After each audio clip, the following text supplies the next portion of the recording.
Hey gang, we are in south central Missouri. We're in a town, we're near a town called Licking, and we're approaching a very, very small cemetery. This is a story I've wanted to do for quite some time. And the event, there's a family buried here, happened in 1906. They were all murdered. Sharecropper family, and there's a famous picture that goes along with this.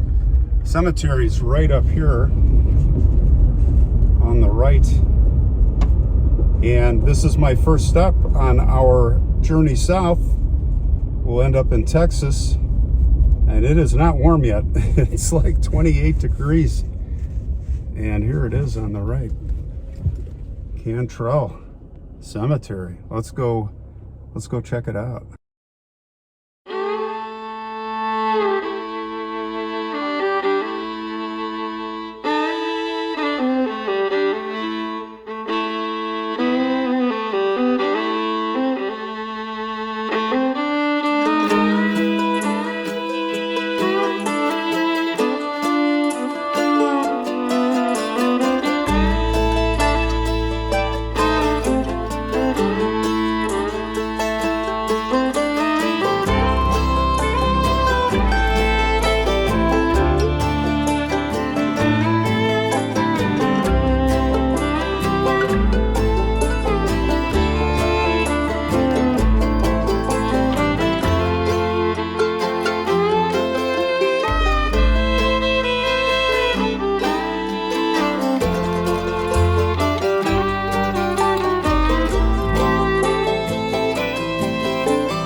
Yeah, it was back in 1906, gang. It was a cold day, probably like this in October. It happened that this sharecropper and his family got into, the father got into a heated argument with the helper, a young man that would lose his temper and wipe out the entire family. And they're buried right here. Let's go take a walk and I'll tell you the story. Very old cemetery here. Very small, like I said. Cantrell. Let's see if the gate is open. I see a chain on there. Yeah, it looks like it's open. I can just swing this gate open here. And we are in. Beautiful hilly country out here in the south. On the way to Springfield, Missouri, stopped off here. Let's take a look at some stones and I'll tell you what happened. I'm going to start off by telling you about the young man. His father lived in the Ozarks. His name was Jim Hamilton. And locals always thought he was kind of an odd guy. He was a Christian preacher who always carried a Bible with him, even when he was feeding the cattle. Jim would eventually marry a woman named Mary Taylor, and they would go on, she would go on, the family, they have 4 children. And the 4th child, the last child, was a boy named Joseph. And after a time, as kids do, it developed a nickname. His nickname was Jody. He had some other names like Josiah, but Jody would be the name that he would pretty much go by. He was always very neat. He would always dress nice. He had a nice disposition, but they were all scared of their father. They were scared to death of him, it was said, and they would follow his preachings like the letter of the law. Well, some bad things started to happen to Jody. His mother died when he was 5 years old, but at 7 he was kicked in the head by a mule. Left a nice scar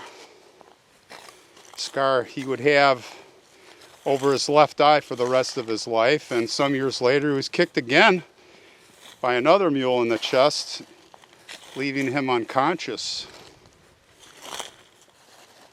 And from then on he seemed to have bursts of anger, temper, so bad that he beat up one of his schoolmates so bad the kid spent 3 days in bed recovering. So it just happened that his father, Jim Hamilton, had remarried, of course, like they do, and he left the Ozarks for the plains of Kansas in 1902, taking the kids with him. And Jody went, but he ended up here in Texas County, Missouri, at this place. And in August of 1906, he went to work as a hand for a man named Carney. Now, Carney Parsons was his name, and he was a sharecropper. A sharecropper basically is a farmer who basically doesn't own the land. They pay rent, and they pay in the form of the crops that they harvest. Well, Carney Parsons was a pretty strong guy. He was 35 years old and well liked here by his neighbors. And he had a wife named Minnie. And he had 3 kids, 2 sons, Jesse and Frankie, and a 1-year-old baby.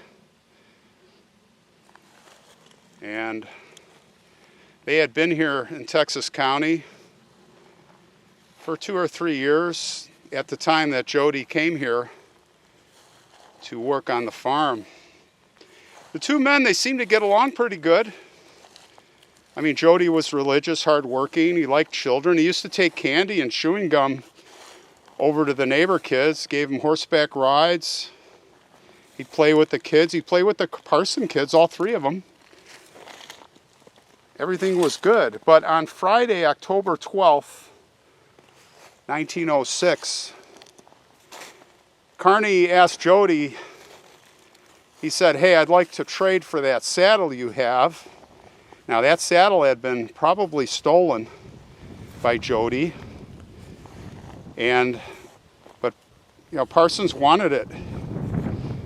And he said, "I'll give you this shotgun and $25. But Jody said, "No deal." So Carney basically kind of held it over on him and said, "You know what? I know you stole that saddle. I know you stole that saddle, and I'm going to go tell the sheriff. Maybe the sheriff would like to hear about this." Well, that was probably not the thing to do. They were bickering, and at the end of the day, finally Jody gave in. He gave in to the deal, and Parsons took off in the wagon. Spring wagon, started about 11:30 in the morning, and he just took off with the family. So now you've got Jody there standing on the road, and Jody's getting, he's thinking about it. He's like, I got gypped here. I got screwed in this deal. He started getting madder and madder and madder. And he knew where the wagon was going, so he took a shortcut, cut the wagon off, came down, confronted, and they had a confrontation. And, they're arguing. And of course, Jody has the shotgun. And at a certain point, he just took the shotgun and he shot Carney in the thigh point blank range. Blew him right down. And that is where the whole thing started. The shotgun actually broke into pieces. It was probably an old shotgun when he took the shot. And as Carney was laying there writhing in pain, Jody took the gun barrel off the ground. The whole thing, it's all over. And he struck him on the head and just pounded him to a pulp. And the whole time, Carney's wife, Minnie, she's trying to grab the barrel away, trying to protect her husband. So what does Jody do? He smashes her on the head. She falls off the wagon to the ground, and he pummels her, and the children are crying. And Jody's like, I don't know what to do. I gotta silence these kids. So first he hit Jesse, one of the boys, and then Frankie on the head with the barrel. He killed them. And with his Carney's knife, he got Carney's knife out of his pocket. And I'm not going to say, he just ended those kids' lives, even the little baby. And Minnie was still alive, struggling. So he ended up finished her off and killed them all. And that was the end of Parsons' family. So what does he do? He takes the bodies in the wagon, he dumps them in the river. I think it was called Piney Creek. And unfortunately for him, that's where there were a lot of fishermen always fishing. So the next day they found the bodies. And what does he do? He's wearing Carney's suit. He is wearing Carney's ring, and he goes to church. And everybody's like, hey, isn't that Carney's suit? And then, the word comes in. The word comes in that, hey, all the news, the bodies, we found the bodies, they're dead, somebody killed them. Well, immediately, he's the big suspect. We know who did it. So they ended up having a trial. They bring him to trial. And he was sentenced to death. And the judge said, you will be hung until you are dead, dead, dead, quote unquote. And they put him up on the gallows when it was time. They said he was brave. He stood over the trapdoor, and he said a few things like, Lord, have mercy on my soul. And the door sprung open. Well, the knot on the rope came loose. Maybe that was on purpose. And he fell backwards on the platform, half in, half out, smashed his head, injured himself. And they're like, okay, let's do it again. So they got him up there, and they did it again. And then one thing I forgot to mention is when that happened, there was an old lady, a midwife in the crowd, and she goes, that's one for the baby, she screamed out. So they did it again, and they were successful. They hung him. Justice was served. They didn't waste time in those days, guys, as we know. Interestingly, on Saturday morning, which was the next day, his father, who was not in attendance at the hanging, had requested the coffin be taken to a cemetery called Allen Cemetery, which is near Raymondville. I don't know if it's still called that. And they hauled it with a mule team there. Mules that belong to Carney Parsons, ironically. And 2 times that coffin was lowered in the ground, but the grave was too short.